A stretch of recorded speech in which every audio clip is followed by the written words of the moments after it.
The room smells of sweat, fear, and olive oil.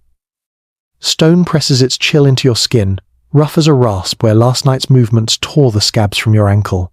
You listen, measuring safety by sound. Trickles of water somewhere behind the wall, a cart far above, grumbling across the courtyard. Laughter in the main house, light and careless, the kind of laughter that curls your stomach into a fist. Bruises bloom across your ribs in purple and jaundiced yellow, a garden you never planted and cannot harvest. The shackle ringed around your ankle has eaten the skin raw. When you shift, dry blood powders away like rust from an old hinge. You're 15 years old, at least you were the last time anyone bothered to count. Footsteps approach. Sandal leather on marble, weight distributed with the certainty of someone who has never had to hurry. You know that gait, the way a farm boy knows the rhythm of his father's hoe, the overseer. You reach for the thin tunic in the corner, fingers shaking, fabric stiff with old washings in cold water. Time has lost its borders here. Mornings and nights are only changes in temperature and the angle of light that never fully reaches this windowless cell. When you were brought in, you tried to notch days on the stone with a chip of pottery. The overseer laughed and took the shard away. Metal scrapes stone. The door opens and sunlight strikes you like a thrown spear. You raise your hand to shield your eyes and see a silhouette filling the doorway. Broad shoulders, a neck like a tree stump, scars lighting his forearms like pale lightning. Years of breaking young spirits have carved Demetrius's face into something that looks less like a person and more like a map. Hard ridges, old roots of cruelty. Clean yourself, he says, dropping a damp cloth with a slap onto the floor. The master has guests tonight. Important men. His eyes move over you, impersonal as a horse trader's. You will help entertain them. Your throat closes. You have known what that phrase means since the first night, when they dragged you, kicking and choking on your own breath, out of the cart at the gate. Since they told you, almost kindly, that your family's debts were paid in a currency no one spends twice. The cloth is cold. You press it to your neck, the salt sting reminding you that your skin is still yours even if nothing else is. Demetrius waits long enough for you to stand, then turns. You follow with the practiced steps of someone who has learned that hesitation is noticed. The corridor from the slave quarters climbs like a gullet to the house above. You pass the others on their straw pallets, faces turned to the wall. A few eyes open and watchful, each expression a language of warnings you all understand without words. Philemon, smallest of you, has tucked his arms under his chest to keep them from shaking. Marcus sits cross-legged and still, lips moving with a prayer he never speaks aloud. Demetrius sees none of this, or sees all of it, and does not care. The house breathes a different air. Above, the floors are cool and veined with colour mosaics of dolphins and laurel. Boys racing chariots across tessellated seas. Painted walls show gods beautiful enough to forgive anything. Servants glide like shadows, hands full of trays and folded cloths, their eyes trained to slide past other eyes. You once thought beautiful things made people kind. Here, beauty is simply another instrument, tuned to a key you are learning too well. In the washing room, steam beads on clay tiles. You stand in the basin while a kitchen boy tips amphora water slowly over your shoulders. Oil follows, thin and gleaming, making you into a version of yourself that isn't for you. You concentrate on small tasks. Fingers smoothing the hem, the way the fabric catches on a rough nail, the pulse that stutters in your injured ankle. To keep your mind from going where it goes, you count breaths. 1, to steady your hands. 2, to quiet your stomach. 3, to remember you are still breathing. Demetrius recites the rules, a ritual as practiced as any festival hymn. You will be fed twice. You will bathe when told. You will carry wine properly, wrists straight, eyes down. You will not speak unless spoken to. You will never look a free person directly in the eyes.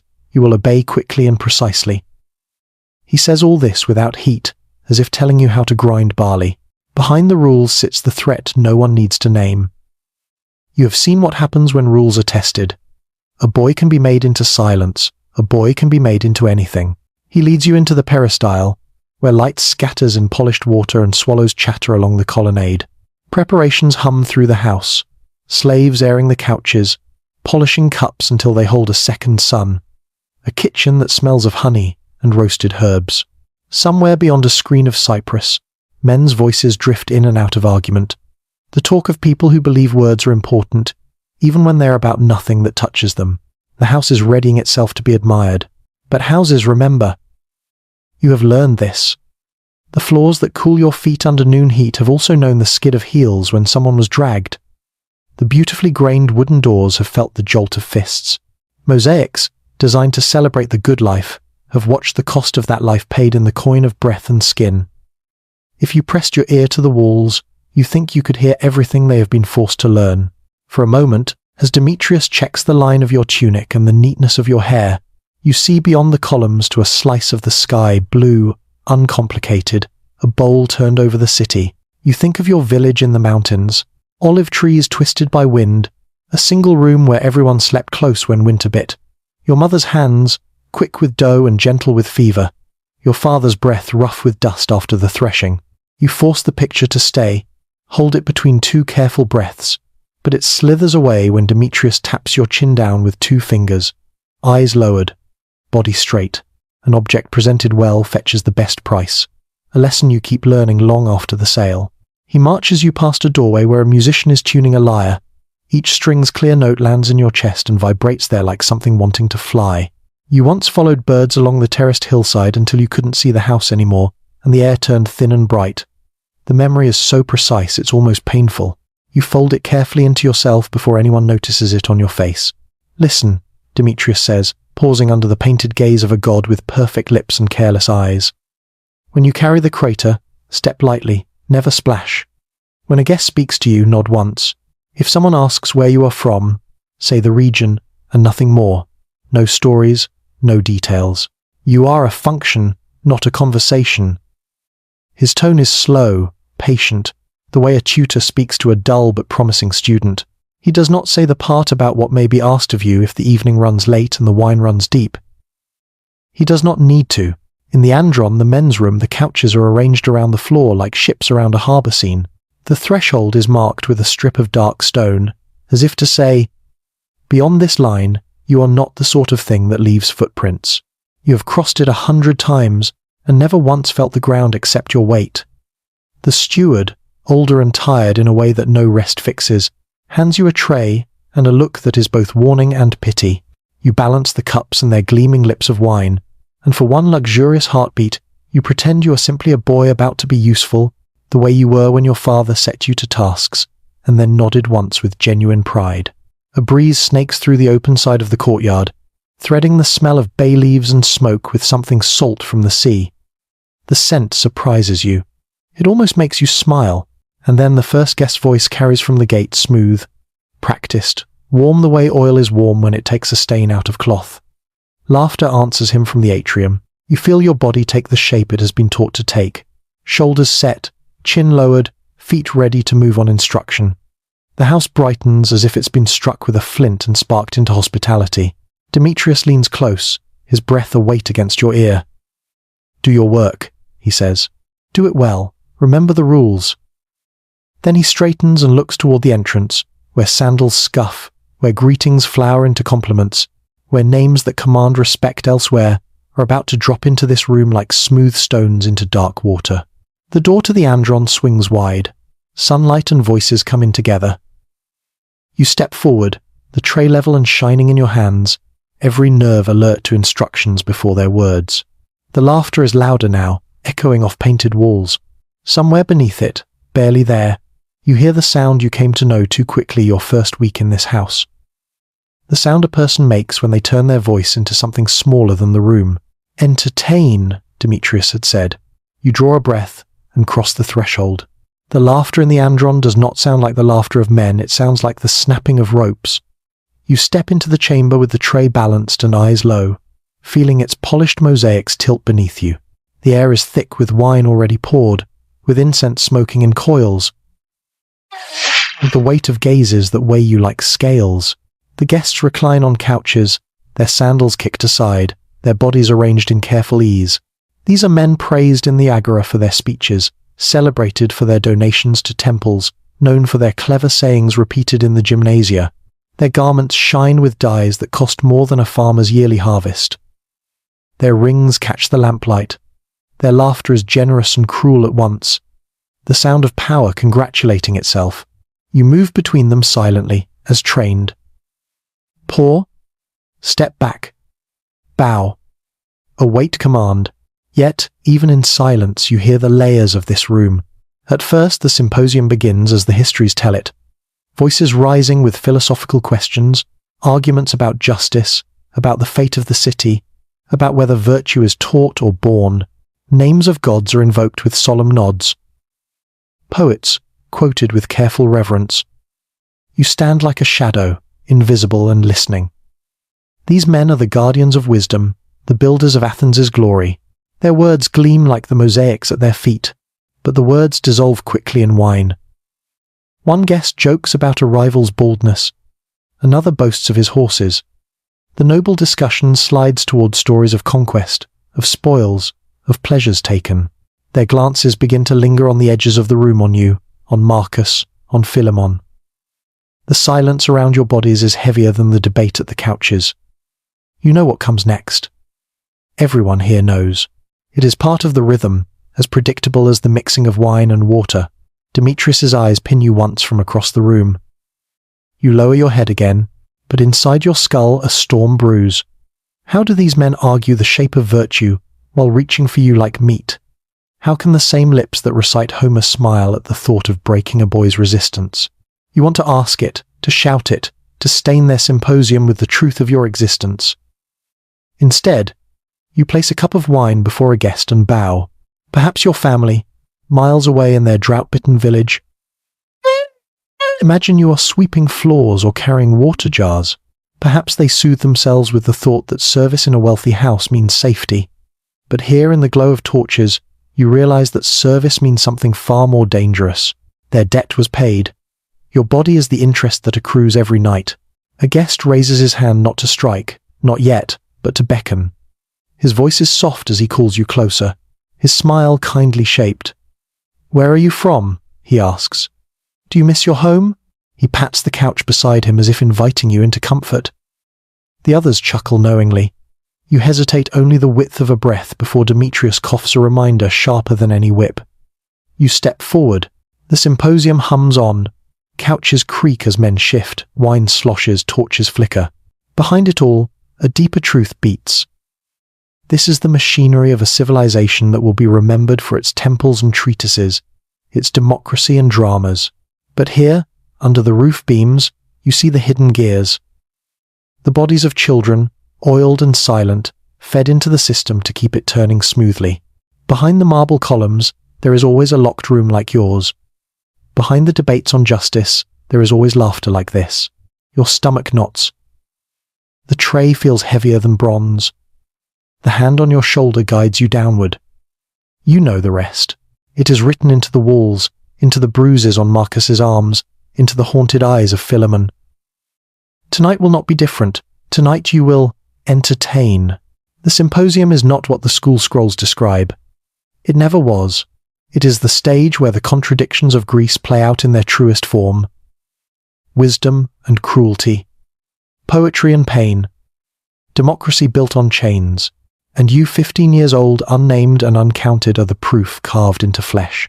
The couch is softer than earth, but it feels like a trap, a net woven of cushions and perfume.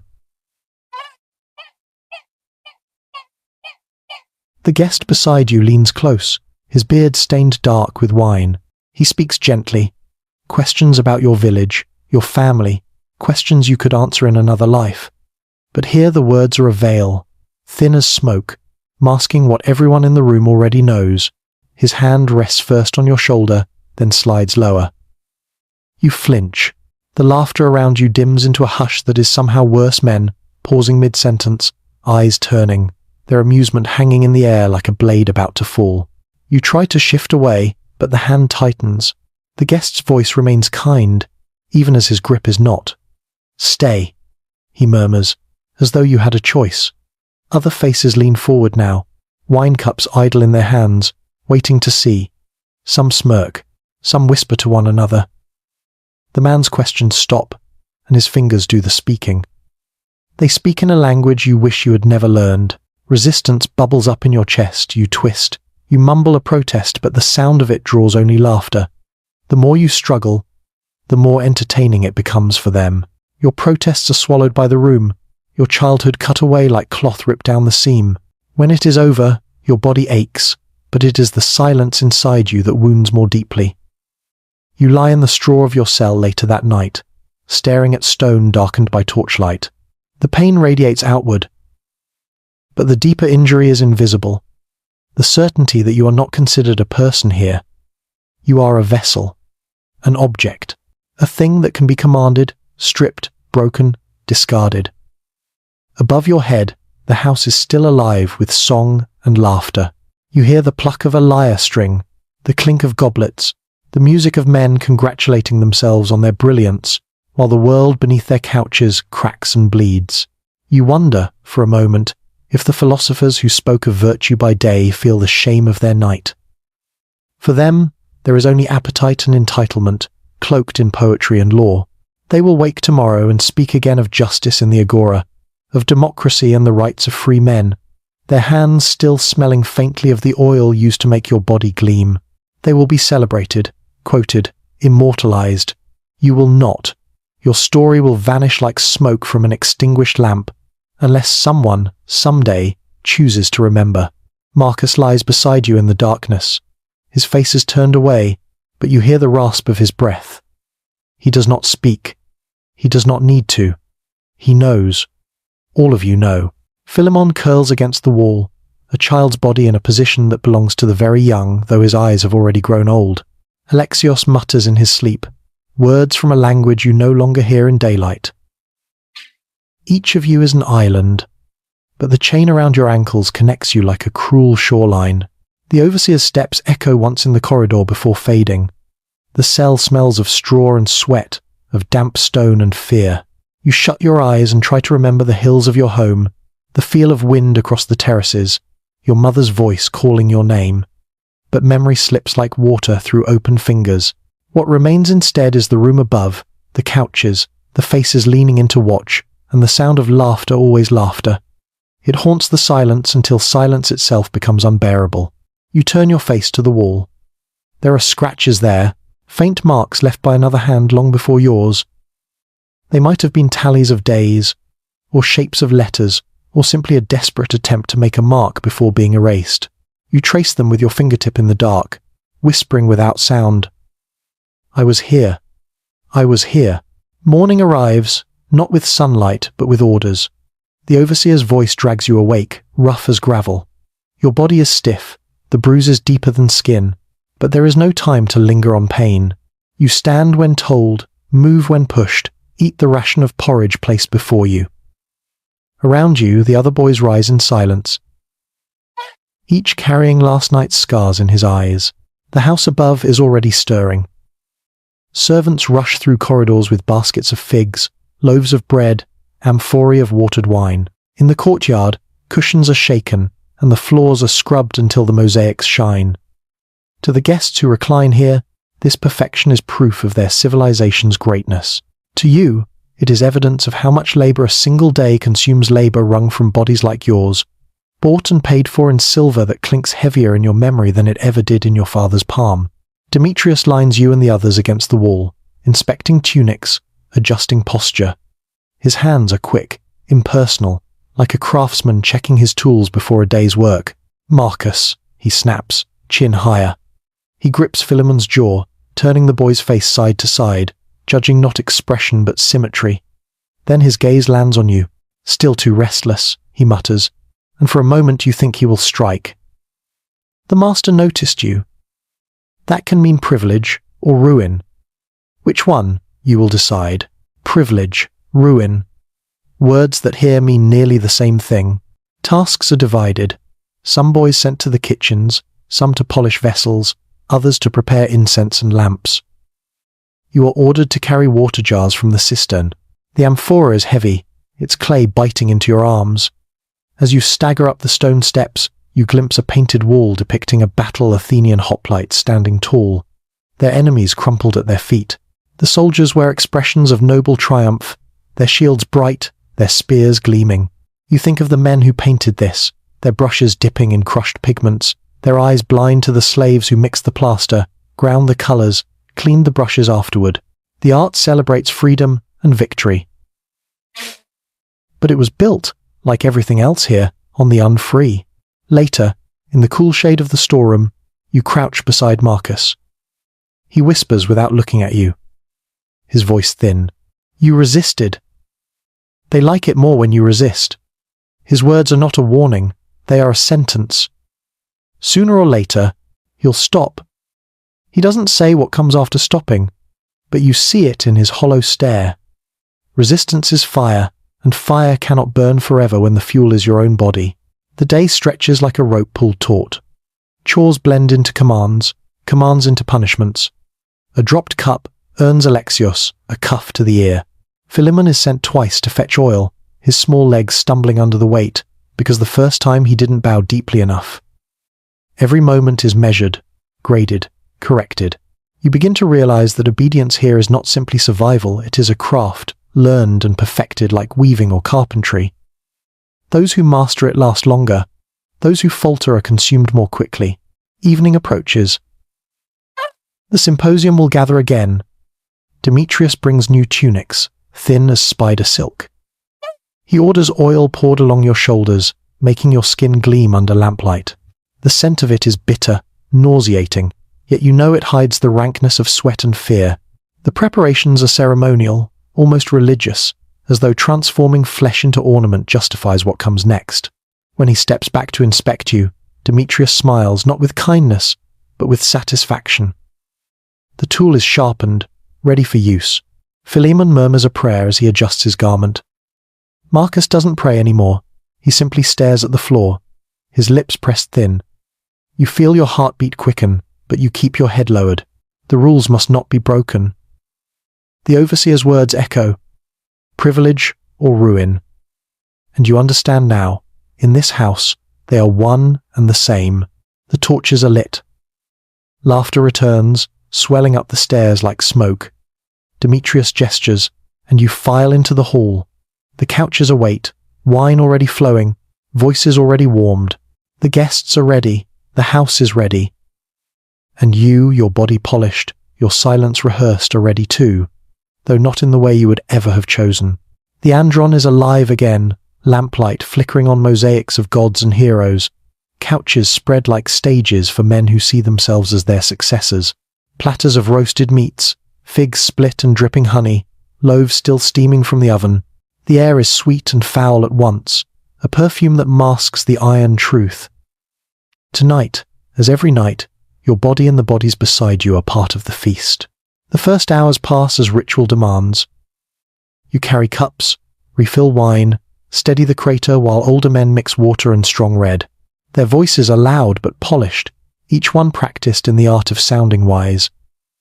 You hear names spoken with reverence: Socrates, Pindar, Solon, as though wisdom were summoned by invocation. The guests debate democracy, empire, the duty of citizens. To anyone listening from outside, it would sound like Athens at her most noble. Inside the room, you see the other Athens, the one written not in marble or law, but in bruises. A hand lingers too long on Marcus's wrist when he paws. A guest pulls Philemon close, fingers tracing the boy's neck as though measuring a fine vessel.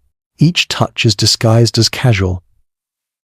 Yet you feel the shift in the room, a slow descent from intellect to appetite. You know the rhythm by now, it never changes. The oil on your skin itches. You remember the merchant's words at the market: pleasing appearance, gentle temperament. Phrases that meant nothing then, but now reveal themselves as prophecy. You try to keep your movements small, invisible, but invisibility is impossible when beauty is a currency and you have already been bought. A guest signals with a lift of his cup. You step forward.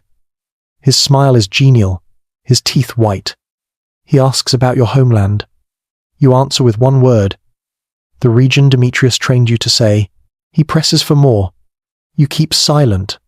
Laughter ripples across the couches, mocking not him, but you, the boy too unskilled to play their game. The guest's hand closes around your arm. He pulls you down beside him. The silk of his tunic brushes your skin. The room tilts. You glance toward Demetrius. His expression is blank, carved from the same stone as the walls. No help will come. The guest strokes your cheek with the back of his hand, and the conversation around you shifts. Men turning to watch, voices lowering, anticipation thickening like storm air. One man begins a story raucous, obscene. Another interrupts with a joke. Laughter erupts again, but it has an edge now, sharp as a blade being honed. Your heart races. You think of Alexios's warning, whispered once in the dark. It begins with questions. It ends with silence. You understand now. The questions were never about you. They were about ownership. About how long it would take before your body learned what your soul already knew. Resistance buys nothing but suffering. When the man's hand slides lower, you try to stand. He yanks you back, hard enough that the cup spills. Red wine splashes across his arm, across your tunic, like blood. The room roars with laughter. To them, it is part of the evening's entertainment. To you, it is the end of something you cannot name but can feel tearing inside. Later, when it is done, when the guests have turned their attention to new amusements, you lie on your straw in the cellar. The laughter still echoes in your ears, looping endlessly, drowning out memory and prayer alike. Marcus sits beside you, silent, his eyes on the wall. Philemon curls into himself, trembling without sound. It is in this silence that you learn the hardest lesson. The body heals in time, but the silence never does. It becomes part of you. A shroud you carry forward, the mark of the first night when your voice was stolen and your childhood ended. Days blur into one another, each one measured not by the sun hidden behind marble walls, but by the rhythm of orders barked, punishments dealt, and footsteps echoing down stone corridors. You lose track of time. Weeks, months, the walls do not answer, and neither do the men who own you. The hierarchy of the house reveals itself slowly, like layers of a trap. At the bottom are the new ones. Fresh, frightened, easy prey. They draw the most attention, bear the worst humiliations, until their spirits fracture into compliance or collapse. Above them are those who have survived a little longer, trained into reflexive obedience, their movements practiced enough to avoid constant punishment. They still bleed, still ache, but they have learned the art of invisibility. Then there are the few who hold favoured roles. Personal attendants, kitchen hands, stable boys. Their work is harsh, but their nights are less dangerous. Each rung on this ladder is built from broken bodies beneath it. You begin to see the patterns. Marcus tried to run once, not long after his first month. The memory lives in whispers. How he slipped from his cell during a change of watch, how he sprinted barefoot across the courtyard. They caught him before he reached the gate. For 3 days, he hung in the courtyard as a living warning, lashed to a post, beaten until his screams became hoarse whimpers. When he finally limped back to the cellar, something in his eyes had dimmed forever. Alexios, older, once refused a command at a symposium. They chained him outside without food or water, the Athenian sun carving its fury into his skin until he collapsed. When he returned, his body was scarred, but his silence was complete. Resistance here is a lesson written in pain. The guests, too, fall into categories you come to recognize with bitter clarity. Some are agricultural masters, seeking strength and endurance for their fields. Their eyes linger on muscle, on calloused hands, on sturdy backs. Others are household owners, watching for signs of intelligence, of quiet obedience, of pliancy. But the worst are the third kind, the men in purple-dyed tunics, with rings that sparkle under torchlight and voices softened by expensive perfumes. They are the ones who see beauty as property, who appraise you not for labour but for pleasure. Their touch lingers, their gaze strips, their laughter brands itself into your skin. At night, chained in your cell, you listen. The house never truly sleeps. You hear muffled cries from the symposium chamber, groans carried down corridors, the harsh strike of a hand against flesh. Sometimes, the noises stop suddenly, and the silence that follows is more chilling than the screams. Other times, laughter spills down the stairs like spilled wine, careless and cruel. You press your face against the straw, trying to block it out, but the sound finds you anyway. Philemon, barely 14, explains the rituals with a voice emptied of feeling, as if reciting instructions for grinding grain. The baths, the oiling, the thin tunics that cling like a second skin. The way slaves are placed near couches, made to pour wine, to feed grapes, to sing, to dance. It begins small, he whispers once. Always small. A hand on your arm, a laugh at your blush. They like to see you flinch. That's how they know you still have something left to take. You try not to believe him. But every evening proves him right. Over time, you learn the economics of cruelty. Fresh bodies are always arriving from the markets. The young are most prized, but they do not remain young long.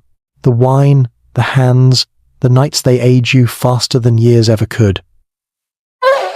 When beauty fades, when resistance is broken beyond repair, slaves are sold off to farms, to workshops, to the mines. There is always another boy waiting, wide-eyed and trembling, at the auction block. You understand then why the overseer watches you, not with pity, but with calculation. You are inventory, a commodity, replaceable, and so you begin to adapt. You keep your head lower, your steps softer. You anticipate commands before they are given. You learn when to be visible and when to vanish into shadow. Each small act of survival comes at a cost. Dignity traded for another day of breath. You tell yourself it is temporary, that you will endure long enough to see another chance. But at night, staring at the ceiling stones, you wonder if endurance itself is only another name for surrender. You wake to the scrape of iron on stone, the sound of keys turning, bolts sliding. Another day. The bruises of last night have not faded, but pain is no longer an interruption. It is the constant against which all else is measured. You rise when ordered, your body moving before your mind has caught up, because delay means punishment. Demetrius walks the line of cells, his eyes sharp, his presence heavy as a chain. He inspects each boy with the cold efficiency of a farmer checking livestock. Philemon is sent to the kitchen, Marcus to the stables. You are chosen for the house again. His glance lingers on you, assessing, and you know what it means. Your usefulness is not muscle, not skill, but something far more dangerous. As you climb the stairs into the house, you catch a glimpse of your reflection in a polished bronze vessel. For a heartbeat, you hardly recognize the face that stares back. The features are the same, but the eyes, once wide with boyhood wonder, have hollowed into watchfulness. The overseer's training has worked. You walk with the stooped shoulders of someone who has learned that standing tall invites blows. You speak only when commanded. You bow instinctively, without thought. A new identity has been hammered into you, and the remnants of your old self slip further away each day. The erasure is deliberate. The first thing they took was your name. Demetrius called you by another, something short, sharp, easy for Greek tongues. Your native name is forbidden. If you whisper it at night, you do so only in your head. Then they stripped away your language. You are not to speak it, not to hum its songs, not to pray in its words. The others warn you, those who disobey are punished, their tongues silenced forever. Already some boys stumble over their mother tongue, forgetting syllables they once knew by heart. Even customs are forbidden. You are made to wear their clothes, eat their food, kneel at their shrines. They tell you which gods to thank, which festivals to honor, which gestures are respectful. Slowly, systematically, they erase everything that tethered you to who you were. It is not enough to own your body, they must own the story that body tells. And yet, in stolen moments, fragments of resistance survive. Marcus traces shapes in the dirt floor with his finger symbols from his village, meaningless to Demetrius but heavy with memory. Alexios hums under his breath, so softly you must lean close to hear. Philemon prays at night.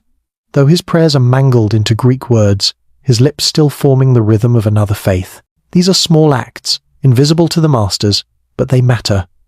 They are reminders that you were someone before you were a possession. The guests who arrive tonight are different from yesterday's revelers. They wear cloaks edged in purple, their hands jeweled, their voices smooth. You hear their names whispered with awe.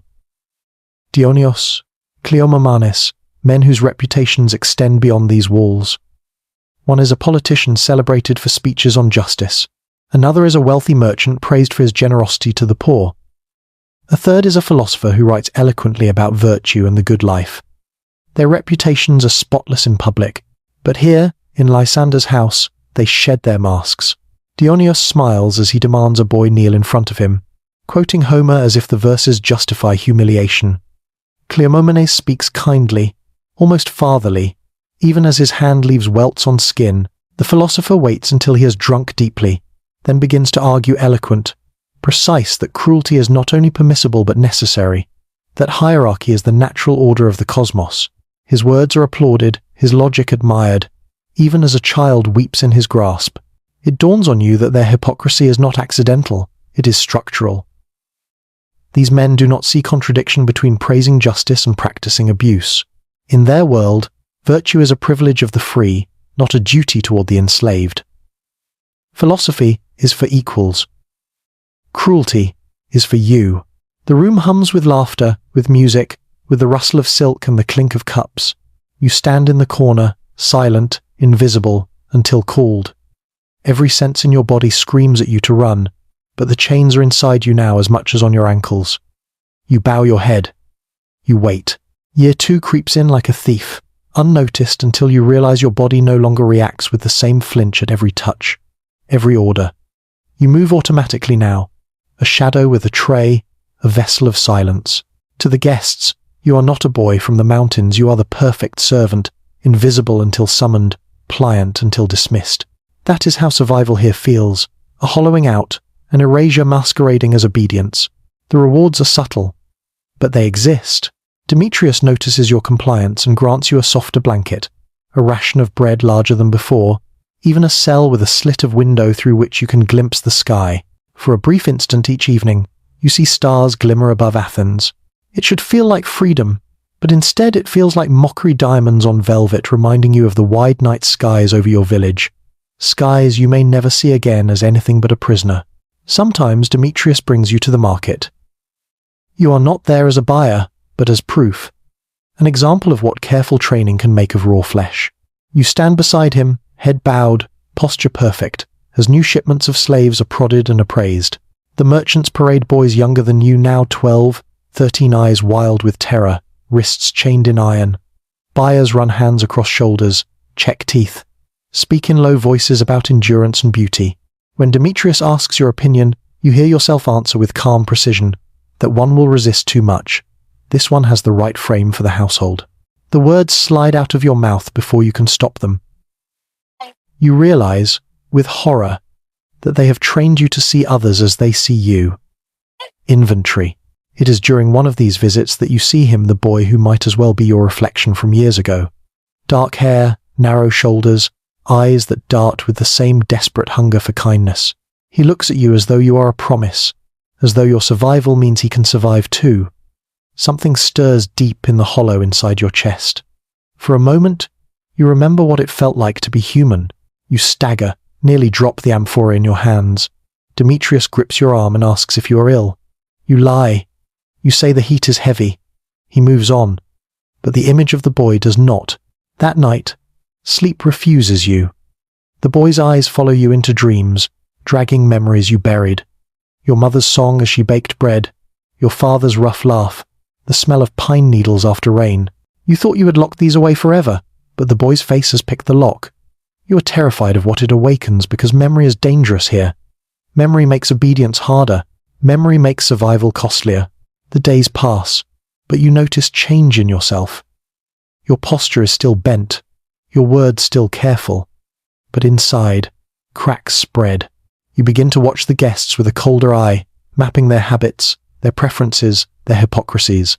You recognize the rhythms of their cruelty, the way laughter swells just before someone is chosen, the way silence falls before an order disguised as a question. You understand them now, more than you ever wanted to, and yet, in rare moments, you also understand yourself. You are not gone entirely. Beneath the shell they have made of you, a spark still smoulders. It flares when you glimpse the stars through your narrow window. It flares when Marcus whispers a joke under his breath and risks a smile. It flares most when you remember that boy's face at the market, the face that reminded you you were once more than this. The question that begins to gnaw at you is not how long you can survive. It is whether survival, if it means becoming nothing but a tool, is even survival at all. The symposium tonight is different. The guests are older, slower to drink, their voices less rowdy and more deliberate. They are not here for games of cruelty dressed in laughter. They are here for argument, for philosophy, for the theatre of intellect. You pour their wine, moving silently around the couches, ears open though no one believes you understand. They speak of virtue. One insists it is born into the soul, a gift from the gods that cannot be taught. Another argues it is learned, shaped by environment, by law, by the guidance of wiser men. Their words loop and circle, each phrase polished like marble, each point sharpened for applause. And as you listen, you feel something shift inside you, because here you are living proof that environment shapes the soul. Once, you were a child running barefoot through olive groves. Now you are a silent vessel, trained into obedience, bent into usefulness. The difference was not your soul. The difference was what they chose to do to it. Then one guest clears his throat. He is a philosopher, renowned for his treatises on the nature of justice. He leans forward, his voice carrying like a lecture hall. Some men, he says, are born inferior. Their souls are weaker, their reason lesser. For such as these, slavery is natural, even merciful. They cannot govern themselves, so we govern them. It is the order of the cosmos. Nods ripple through the room. Murmurs of agreement, cups raised to toast the brilliance of the thought. And you standing just steps away, understand with brutal clarity. This is not ignorance. They know what they are doing. They feel no contradiction between justice in theory and cruelty in practice. They have carved the world into categories, and you do not belong to the one that deserves protection. The realization is heavier than chains. Your suffering is not a mistake, not an oversight, not the blind spot of an otherwise enlightened culture. It is deliberate. It is the scaffolding on which their glory is built, their leisure to debate, to compose poetry, to govern the city. All of it rests on bodies like yours. They know it, and they justify it. That is their genius and their evil. You glance at Demetrius across the room, his arms folded, his eyes hard. Once, he was as you are now, bought, broken, reshaped. He has learned the lesson so well he enforces it himself. Perhaps that is the final stage of survival. The philosopher speaks again, his voice thick with wine and conviction. Virtue belongs to those with freedom.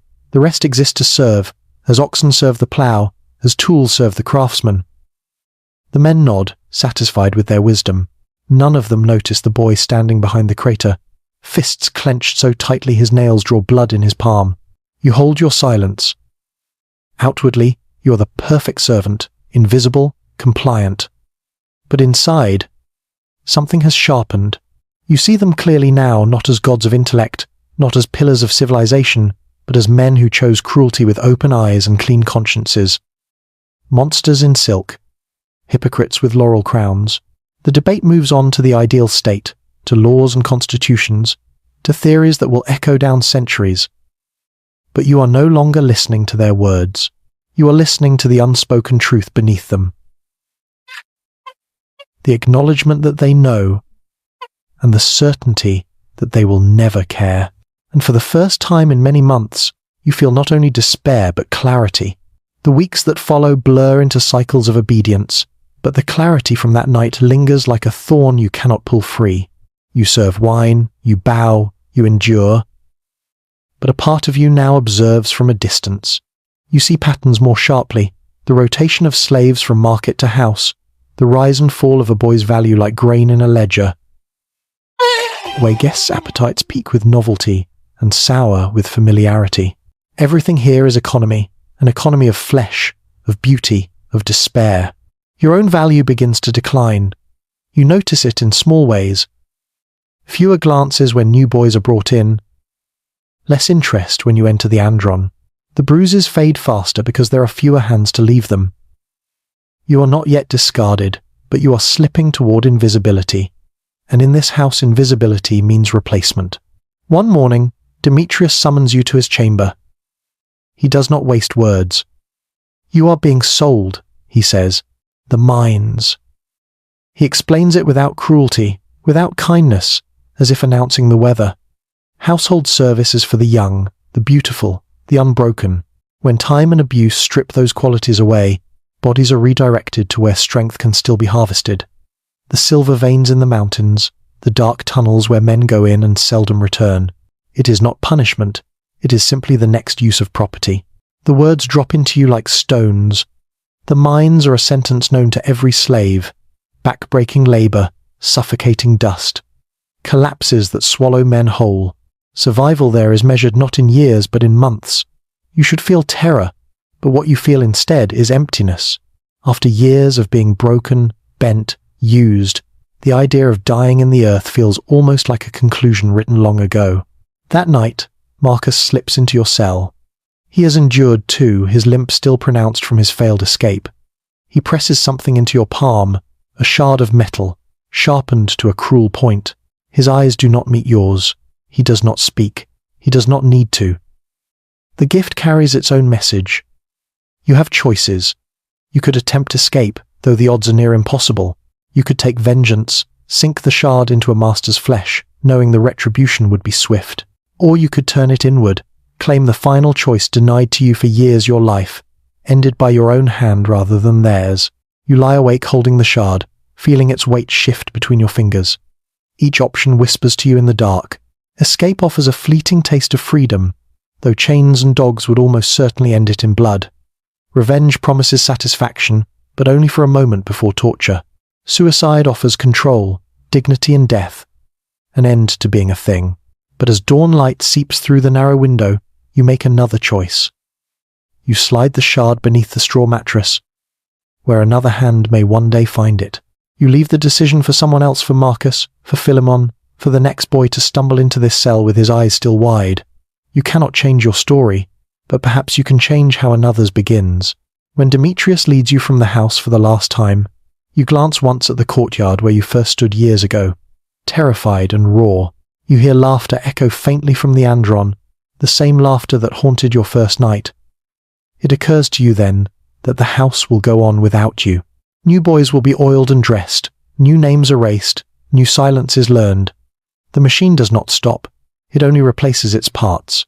You walk through the streets of Athens in chains once more, past temples gleaming with white marble, past citizens speaking proudly of democracy and justice. No one spares you a glance. To them, you are less than shadow. But in your chest, beneath the layers of silence and obedience, something stirs.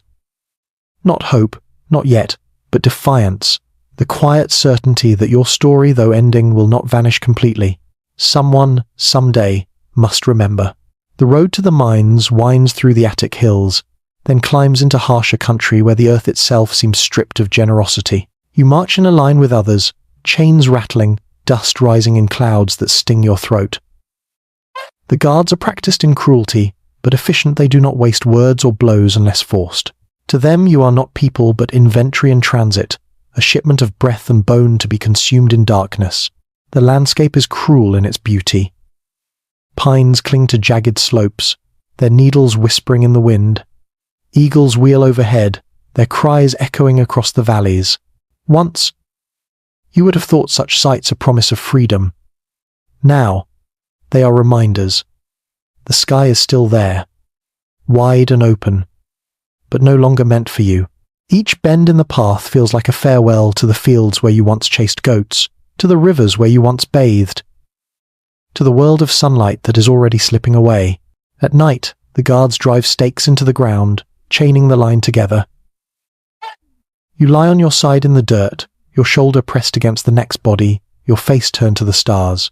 You think of the boy at the market, the reflection of your younger self, and wonder if he is now in a house like the one you left, or if he still dares to hope. You imagine him tracing memories into straw as you once did, whispering his true name into the dark, clutching a fragment of courage. You hope he found the shard of metal. You hope it gave him a choice. The mines are worse than even the whispered stories. Tunnels snake deep into the mountain, so narrow you must crouch or crawl. The air is thick with dust, turning every breath into a knife. Torches flicker dimly, and shadows press close, swallowing the light. The work is endless. Hauling baskets of stone, breaking rock with picks until your hands bleed, shoving rubble down shafts that echo with the groans of collapsing earth. The overseers drive you harder than any household guest ever did. Their whips quick to remind you that here, the mountain itself is the master. Yet in this pit of despair, you find something unexpected, a kind of fellowship the house never allowed. The slaves here share everything: scraps of food, sips of water, whispered words from dozens of tongues. In the moments between labor, they tell each other stories of lives before captivity. They trade memories like treasures: the sound of a mother's lullaby, the smell of rain on tilled soil, the festivals of distant villages. Some recite prayers in languages the overseers do not understand. Others carve names into the tunnel walls with bits of stone, defying erasure with every stroke. It is in these acts that you glimpse humanity still alive, even here. In the house, cruelty turned slaves against each other, dangling privileges like bait. In the mines, survival depends on solidarity. When one man collapses, 2 others lift his load. When a tunnel gives way, hands dig frantically for bodies, even knowing they may find only corpses. You learn that suffering can breed not only despair, but also bonds stronger than chains. Your own body weakens quickly. The years of abuse have left scars that never healed. Your chest burns with every breath. Your coughs rattle like broken pottery. Each morning you rise slower, your steps heavier. But still you work, because stopping is to invite the whip. Still you share what little strength remains, because the man beside you needs it. Still you whisper your name into the dust, because you refuse to let it vanish. The end comes quietly. No spectacle, no last act of defiance. One day the tunnel groans and collapses, choking the air with stone dust. You stagger, coughing, your body refusing to draw breath. Hands reach for you, rough, desperate, but it is too late. You fall in darkness, the mountain closing over you like a tomb, and yet you are not alone. Voices murmur your name, promising to remember. Fellow slaves carry your story into their whispers, into their prayers, into the carved letters that will outlast flesh. You die in obscurity, but you do not vanish. Memory, fragile as it is, has already taken root, because this was always the truth. Behind every shining marble temple, every poem, every philosophy that men call the glory of Greece, there were lives like yours, forgotten in records, erased from honor, but carried in scars, in whispers, in the unbroken determination to be remembered. And so you remain not in statues or scrolls, but in the haunted silence behind them. No songs are sung for you in the agora, no names carved on stone, no praises shouted in the theatre. Your death in the mine is unrecorded, as if you never lived at all. Yet your story does not end where your breath did. It continues in the murmurs of the men who worked beside you, in the secret carvings of names into stone, in the whispered prayers spoken in forbidden tongues. They will remember you not as the perfect servant Demetrius molded, not as the object sold on a platform, not as the hollow shell that entertained philosophers drunk on their own brilliance. They will remember you as the boy who was once free, the boy who endured, the boy who passed a shard of hope forward when he could have kept it for himself. In that memory, you live longer than the chains intended. Centuries pass, Athens falls, empires rise and crumble, temples weather into ruin, their inscriptions fading under wind and rain. Philosophers' words echo through history, taught in schools as the foundation of Western thought. But beneath the marble, beneath the philosophy, beneath the pride of civilization, the silence remains. The silence of the enslaved, the voices cut short, the bodies buried in tunnels with no markers. We celebrate Greece for democracy, for theatre, for philosophy. Rarely do we acknowledge the truth that those triumphs rested on uncounted backs, that every symposium where men debated justice was lubricated with the suffering of children forced to entertain, that every line of poetry about virtue and beauty was written in a world where beauty could be bought, chained, and discarded. The contradiction is not an accident, it is the system itself, and when we look around our own world, the echo is unmistakable. We tell ourselves we have evolved, that slavery is gone, that humanity has advanced beyond such cruelty. Yet children still disappear into systems of exploitation, their pain hidden behind the walls of industries that thrive on our silence. Products we use, clothes we wear, technologies we marvel at all may carry the fingerprints of invisible suffering. We debate ethics in classrooms and parliaments while ignoring the labour behind the luxuries we consume. The truth is the same now as it was then. Civilizations build their greatness not only on innovation, art, and ideas, but also on the suffering they are willing to hide. Then it was symposium halls and marble villas. Today, it is supply chains, sweatshops, and systems designed to keep victims unseen.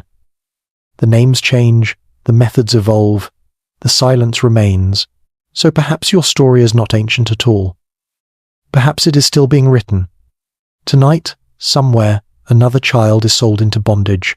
Another family signs away a son or daughter to survive one more winter. Another overseer sharpens cruelty into routine. Another guest in silk convinces himself that virtue is compatible with exploitation. The marble walls may have fallen, but the echoes inside them live on. They remind us that progress is not a straight road.